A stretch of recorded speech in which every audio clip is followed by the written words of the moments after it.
vì nó để pra over vì nó để pra about. What's up guys, welcome back to Circle Tip and English TV Circle. So today tengok ni so aku masaje thamai makan Circle Tip hay English TV Circle.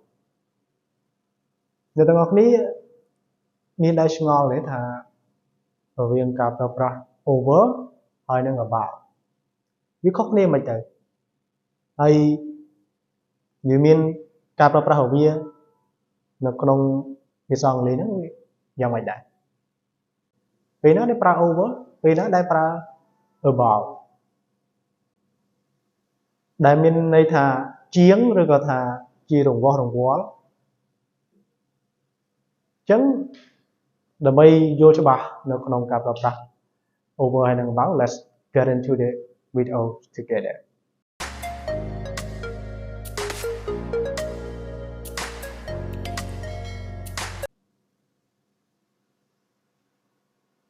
About and over គឺមានន័យថាខ្ពស់ជាង it higher than គឺវាមានន័យថាវាខ្ពស់ជាងហើយមួយគឺគេប្រើ about ឬក៏ថា over ហ្នឹងហើយ For example, do you see helicopter over or about Palace អ្នកបានឃើញទេhelicopter កំពុងតែហោះនៅលើរាជវាំង Palace គឺរាជវាំងឬក៏រាជដំណាក់អញ្ចឹងមានន័យថាវាខ្ពស់ជាង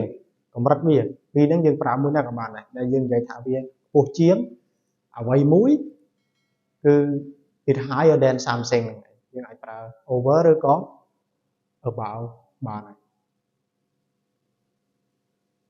ការប្រើប្រាស់ទី2 about គឺគេប្រើប្រាស់វានៅក្នុងលក្ខខណ្ឌ not directly over មានន័យថាវាអត់នៅចំពីលើទាំងស្រុងហ្នឹងអត់ចំពីលើតែម្ដងហ្នឹងវាអាចប្រឆិតឬក៏ប្រឈៀងកន្លែងណាមួយអាហ្នឹងគេប្រើ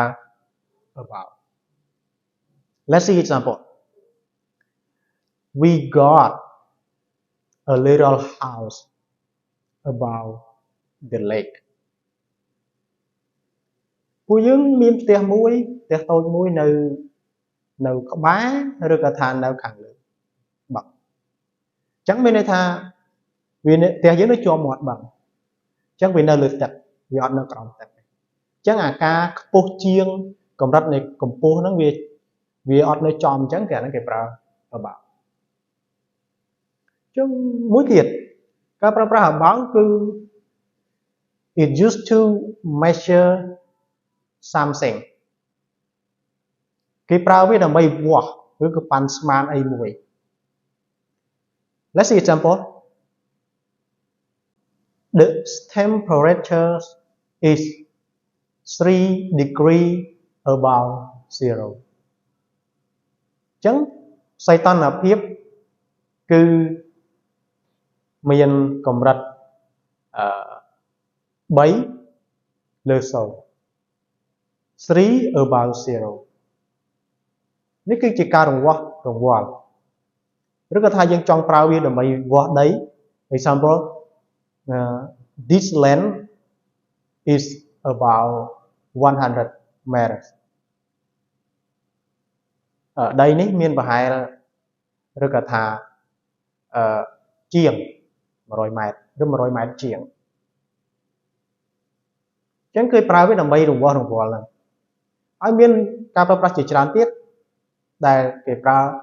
about. So let's get into over ការប្រើប្រាស់ over ម្ដង over គឺកម្រិតទី1គឺវាមានន័យ higher than ដូចគ្នាដូច about ដែរប៉ុន្តែការប្រើប្រាស់ចំណុចទី2គឺវា cover over តែម្ដងគឺគ្របដណ្ដប់ពីលើទាំងស្រុងនៅចំពីលើយើងទាំងម្ដងពេលបើតើវាអត់មាន 100% ទេប៉ុន្តែវាកម្រិតវា 90% ដែលនៅចំពីលើ example there is clouds over Boko Mountain មានពពកជុំវិញភ្នំបូកូយ៉ាងដែលធ្លាប់ទៅទស្សនាភ្នំបូកូណាពពកគឺនៅជុំវិញភ្នំបូកូតែម្ដងនៅពេលព្រឹកជាពិសេសហើយខែត្រជាក់គឺព័ទ្ធជុំវិញអញ្ចឹងវាប្រើប្រាស់នៅក្នុង covering over គឺនៅព័ទ្ធជុំវិញចំណុចការប្រើប្រាស់របស់ over ទី it used in during or while doing something គេប្រើប្រាស់ over នៅក្នុងកំឡុងពេលឬក៏ថាចន្លោះនៅក្នុងការធ្វើអ្វីមួយ Let's see example They were in Cambodia over dry season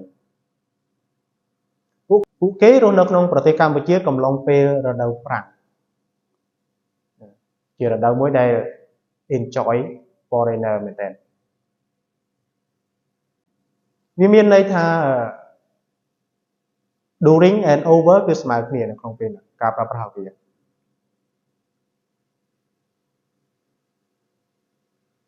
Next example is they spend an hour over lunch ពួកគេប្រើប្រាស់ពេល1ម៉ោងដើម្បីពិភាក្សាក្នុងការងារផ្សេងៗកំឡុងពេលញ៉ាំបាយថ្ងៃត្រង់ So next usage ការប្រើប្រាស់បន្ទាប់ទៀត over is used to measure something like speed or use with age and more than ជាងអញ្ចឹងការប្រើប្រាស់ over គឺគេប្រើវានៅក្នុងជាមួយអាយុល្បឿនហើយនឹងច្រើនជាង See example You have to be over 18 to see this film អ្នកត្រូវតែមានអាយុ18ឆ្នាំឡើងទើបអាចមើលវីដេអូនឹងបានឬក៏ថាមើលភាពយន្តនេះបាន The police said she was driving over 110 km per hour ប៉ូលីសរាយការណ៍ថានាងបានបើកឡានលឿនជាង110 km ក្នុង1ម៉ោងអញ្ចឹងលឿនដែរអញ្ចឹងហើយបានជាមានគ្រោះថ្នាក់អីចឹងទៅ And there was 2 million people at Qatar World Cup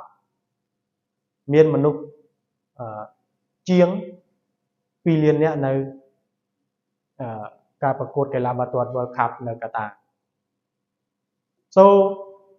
in brief ត្រឡប់មកវិញការប្រើប្រាស់ over ហើយនិង about គឺការប្រើប្រាស់វាមានន័យថាខ្ពស់ជាងប៉ុន្តែវាអត់ cover ទេវាអត់ not direct cover ទេគឺវាចំកន្លែងណាមួយដែលមិនចំពីលើជាផ្នែកណាមួយហើយមួយទៀតគឺគេប្រើវាដើម្បី measure something វាស់ស្ទង់ដីធ្លីឬក៏ថាវាស់អីមួយជា temperature ជាសីតុណ្ហភាពក៏ដោយក៏គេប្រើ about ដែរ over គឺគេប្រើវា direct coverage គឺ cover ពេញចំពីលើមកហើយគេប្រើវានៅក្នុងកំឡុងពេលធ្វើអីមួយក៏គេប្រើ over ដែរចុងក្រោយគឺគេប្រើវាជាមួយ age អាយុបើយើងចង់ប្រើអាយុវាថាខ្ពស់ជាងឬក៏ថាគ្រប់អាយុខ្វះអាយុអីហ្នឹងយើងត្រូវតែប្រើជាមួយ over ហើយមួយទៀតជាមួយល្បឿនលឿនហើយចុងក្រោយគឺច្រើនជាង more than So thank you for watching this video guys and hope to see you next video bye bye thank you